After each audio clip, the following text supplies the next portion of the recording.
are with Pati Jinich, the author of Mexican Today.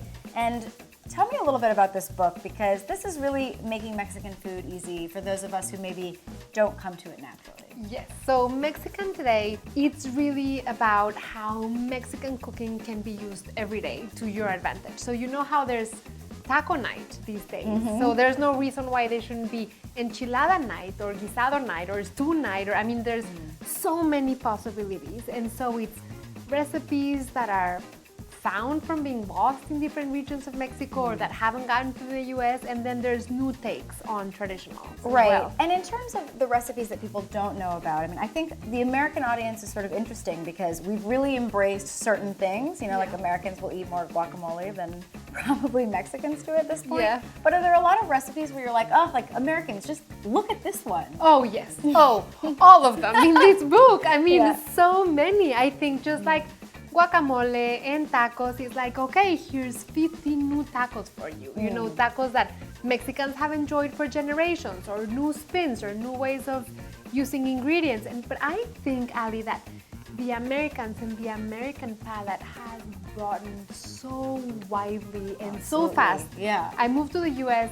18 years ago, and if you compare what I saw then to what I'm seeing now, I mean, people are bringing ingredients into their homes and making Mexican food their own. So I really think it's just going mainstream. Are there other ingredients that people should be looking for that maybe they haven't gotten to use yet? I think these days you can find almost everything. Like I would say there's 3 or 4 really difficult to find ingredients here, like fresh hoja santa or fresh avocado leaves.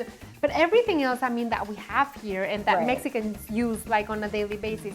Queso fresco, don't find it, you can substitute it for feta. Right. Mexican crema, please try to find it, but if you can't, you can use creme fraiche. But cilantro, jalapeno, I mean, fresh dried chilies, people know now that not all chilies are spicy.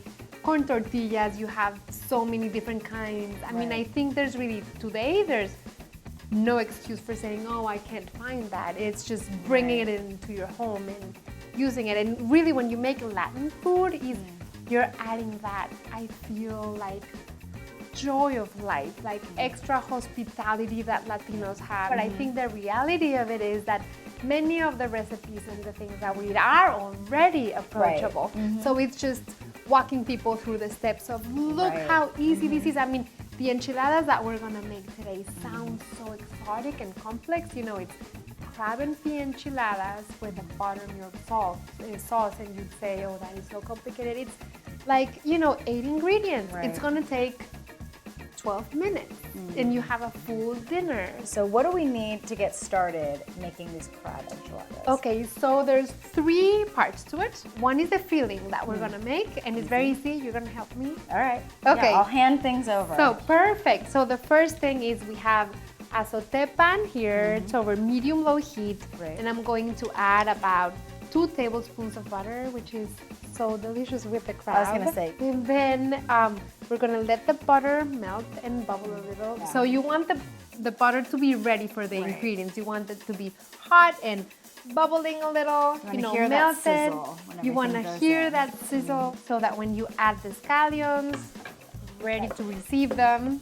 And then we're gonna cook them along with the jalapeno. So this is 1 chopped jalapeno pepper. And now this is, you know, the scallions are softening into the butter. The chili, you can also see it's softened a little. And now I'm adding 2 cloves of garlic. Very simple. So the scallion softened, the chili softened. I waited a little to add the garlic so it won't brown too much or burn. And now we're gonna add the crab.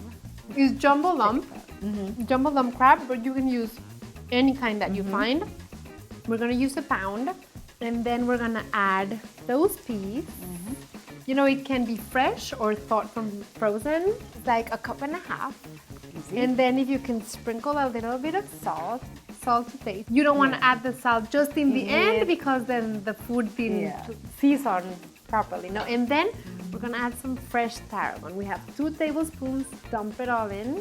And then I'm gonna just get a lime. Just gonna add like a tablespoon. So this is the first part of the enchilada. You have the filling, has to be good. Then the second part of the enchilada is what you're gonna dress the enchilada with. And this is going to be a buttermilk sauce. And then here, over the lowest possible heat, you don't want this sauce to simmer. Yeah, you don't want to get buttermilk have that curdling effect. Exactly, you don't want it to curdle. So we're going to add 1.5 cups of buttermilk and 1 1/4 to 1.5 cups of crema fresca, Mexican creme fresh. It's tangy, it's thicker.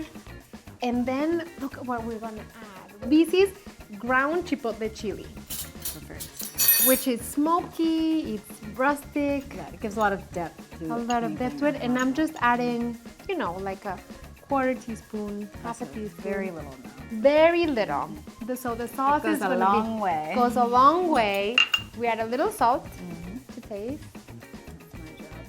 a little pepper, and then we're just gonna let the sauce heat through. But as we were saying, we don't want it to So just kinda simmer. warm We it don't want up. it to go. Okay, so we have the filling, we have the sauce, and the third part is the corn tortilla, which has to be good, and you need to heat them properly.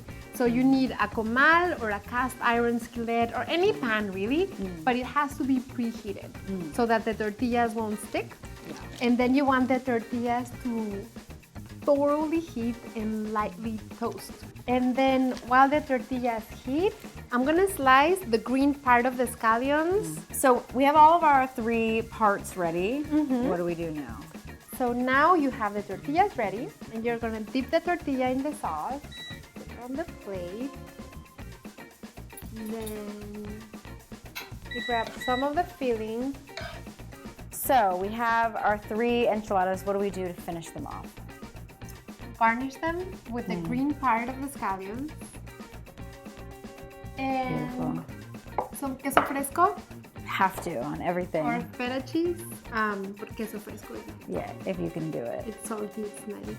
And then you have your full meal. Wonderful. Well, Pati, thank you so much for teaching us how to make these enchiladas and talking to us about your new book, Mexican Today. Really appreciate it. Thank you. Thank you.